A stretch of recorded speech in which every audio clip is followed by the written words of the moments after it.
তিনবার আউযু বিল্লাহি সামিল আলিম মিনাশ শাইতানির রাজিম তিনবার পড়ে সূরা হাশরের শেষ 3 আয়াত যদি তেলাওয়াত করেন তাহলে আপনার জন্য আল্লাহ তাআলা 70,000 ফেরেশতা নিয়োগ করবে। সারা দিন তারা আপনার জন্য মাগফিরাতের দোয়া করবে, আর ওই দিন ইন্তেকাল করলে আল্লাহ তাআলা শহীদ হিসেবে আপনাকে কিয়ামতের দিন দাঁড় করাবে। সুবহানাল্লাহ, এত আস্তে।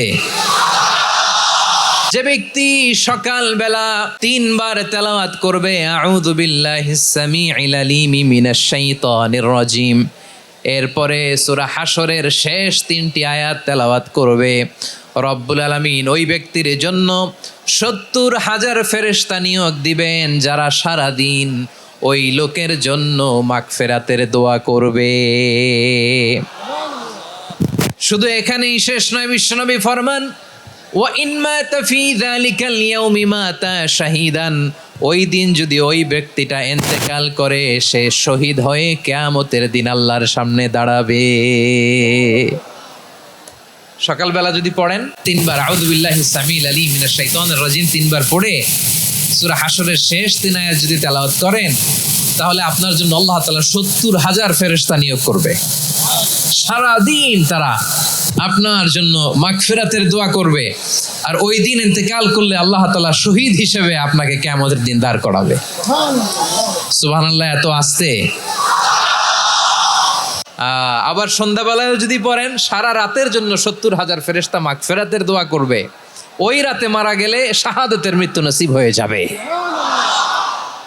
এজন্য এই দোয়াটা পড়ার দরকার আছে না নাই? আযকারুস সাবাহি ওয়াল মাসা, সকাল সন্ধ্যার যে জিকির, এই জিকিরের অন্তর্ভুক্ত করে নেবেন এই ওয়াজিফাটা। যে হাদিসটা বর্ণনা করলাম সুনানে তিরমিজির হাদিস, যদিও হাদিসটা সনদের দিক থেকে দাঈফ, কিন্তু মুহাদ্দিসিনে একরাম বলেছেন যেহেতু এটা ফাজাইলুল আমালের হাদিস, এটা পড়ার ক্ষেত্রে কোনো নিষেধাজ্ঞা নাই, এটা পড়া যাবে।